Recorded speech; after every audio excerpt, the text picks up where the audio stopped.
Nilai budaya yang terkandung dalam rekayasa ejaan dan nikah kodrat. Jadi cerita yang sudah kalian dengarkan tadi, kalian bisa menyimpulkan ada beberapa nilai budaya. Yang pertama ada gotong royong dan persatuan. Nah, nilai ini sangat menonjol dalam cerita di mana tadi Batu Mabrur dan nikah kodrat itu bekerjasama dalam menciptakan pulau baru. Hal ini mengajarkan pentingnya kerjasama dan gotong royong. Kemudian ada kesetiaan dan janji. Baik Batu Mabrur maupun nikah kodrat sama-sama menepati janji yang telah mereka buat tadi ya. Nah, nilai kesetiaan dan pentingnya menjaga janji ini menjadi pesan moral yang kuat dalam cerita teks hikayat tersebut. Kemudian ada kecerdasan dan kebijaksanaan. Nah, tadi dalam cerita diceritakan bahwa Batu Mabrur menunjukkan kecerdasannya dalam menghadapi situasi sulit seperti saat berhadapan dengan nikah kodrat. Kebijaksanaannya juga terlihat dalam keputusan-keputusan yang sudah diambilnya. Oke, nah tadi kalau tadi kita sudah mengetahui teks hikayat yang berasal dari Kalimantan Selatan yang berjudul Saijaan dan Nikah Kodrat. Nah, sekarang ibu punya cerita lokal yang ada di lingkungan sekitar kita. Nah, sekarang ini mungkin bisa di-scan untuk kalian baca. Selanjutnya silakan berdiri semua. Kita akan menyanyikan lagu daerah yang berjudul Gundul-Gundul Pajo.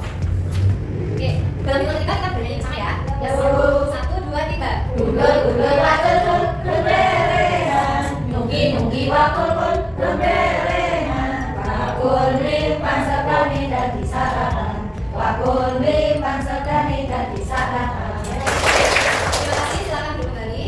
Selanjutnya kita akan mengerjakan tugas kelompok ya. Saya akan membagi kelompok terlebih dahulu. Untuk kelompok 1, silakan berkumpul di sini ya. Dila, Cynthia, dan Alvira. Kemudian kelompok 2, Bella dan Ahmad Torik. Kemudian yang terakhir kelompok 3, Rizky, Umi, dan Silvi. Bisa mencari bangku yang kosong. Bisa di sebelah sini. Kemudian oke.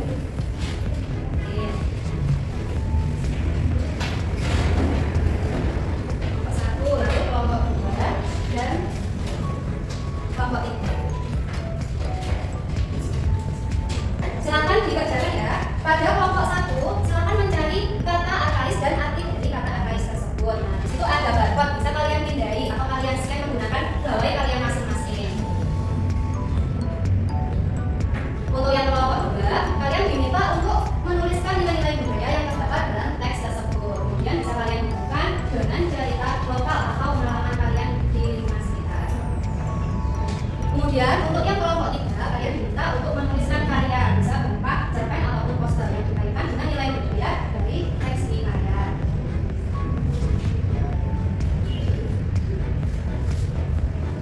Silakan dikerjakan ya. Jika ada kesulitan bisa ditanyakan.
dan rekan saya. Atau perasaan.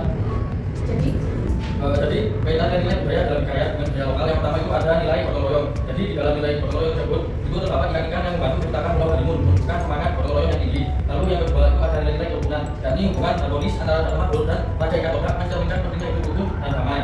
Terus selanjutnya akan dibuat oleh saya. Oke, selanjutnya yaitu kearifan lokal, di mana merupakan memiliki kemampuan secara natural dan pengetahuan tentang alam dan juga kearifan lokal. Dan karena dengan budaya lokal, setiap daerah di Indonesia itu memiliki kearifan lokal yang unik seperti pengetahuan tentang tata ukur, ramalan cuaca berdasarkan tanda-tanda alam atau ritual adat yang ada di sekitar. Kemudian kepercayaan terhadap kekuatan goib. Dalam hidayah, kepercayaan umat itu terhadap kekuatan goib adalah cerminan kepercayaan masyarakat terhadap hal-hal yang bersifat mistis. Dalam kaitan dengan budaya lokal itu kepercayaan terhadap kekuatan goib masih kuat banyak di sekitar kita. Hal itu tercermin dalam berbagai ritual adat dan kepercayaan animisme dan dinamisme di sekitar kita. Kemudian yang terakhir itu hormat terhadap alam. Dalam hidayah, dan umat berhidup berdampingan dengan alam dan menghormati keberadaan makhluk hidup lainnya. Sedangkan di sekitar kita masyarakat di Indonesia memiliki pandangan bahwa manusia adalah bagian dari alam, bukan penguasa alam, sehingga mereka memiliki cara hidup yang berkelanjutan dan menjaga keseimbangan alam. Baik, ya, mungkin yang ingin saya sampaikan. Wassalamualaikum warahmatullahi wabarakatuh.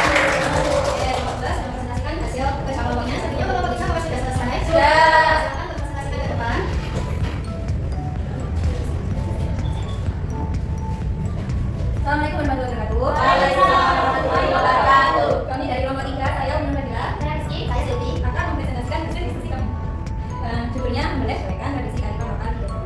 Nama aku Rani, aku lahir dan membesar di sebuah desa bernama Adangan, sebuah desa kecil di Kabupaten Kediri yang kaya akan tradisi. Salah satu tradisi yang selalu menarik aku adalah membolehkan, sebuah ritual yang dilakukan untuk memohon keselamatan dan keberkahan. tradisi ini menggunakan 3 kali peruntungan manusia yang dikenal sebagai gorengan sebagai simbol pengorbanan. Ketika aku masih kecil, aku sering melihat kakekku ikut dalam persiapan ritual ini, mulai dari membuat gorengan hingga memimpin doa bersama warga di balai desa. Setelah doa selesai, gorengan yang telah dihias dengan kain bunga itu dilanjutkan dengan cara tegas. Momen itu sudah selalu membuatku merinding, bukan karena takut, karena aku merasa tradisi ini menyimpan kekuatan spiritual yang dalam. Gorengan seolah menjadi penghubung antara kami, alam dan Tuhan.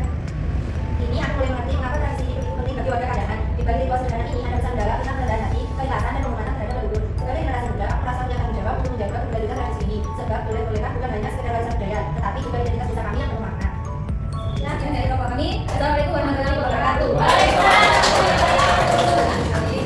Sudah, semua kelompok sudah mempresentasikan hasil kerjanya masing-masing. Nah, sekarang kita bahas ya terkait apa yang sudah kalian kerjakan. Tadi kelompok 1 sudah menjelaskan mengenai kata adres yang ditemukan dalam teks hikayat beserta maknanya juga. Kemudian dari kelompok 2 tadi sudah menjelaskan mengenai nilai-nilai budaya yang berkaitan dengan nilai budaya lokal seperti adanya gotong royong dalam teks hikayat. Nah, gotong royong itu sendiri sampai sekarang di masyarakat Indonesia masih sangat kental. Kemudian juga kearifan lokal seperti adat istiadat, upacara adat dan sebagainya. Lalu pada kelompok 3 tadi sudah mempresentasikan hasil karyanya berupa cerpen yang tadi judulnya itu boleh-bolehkan yang ada di daerah Kandangan Kabupaten Kediri.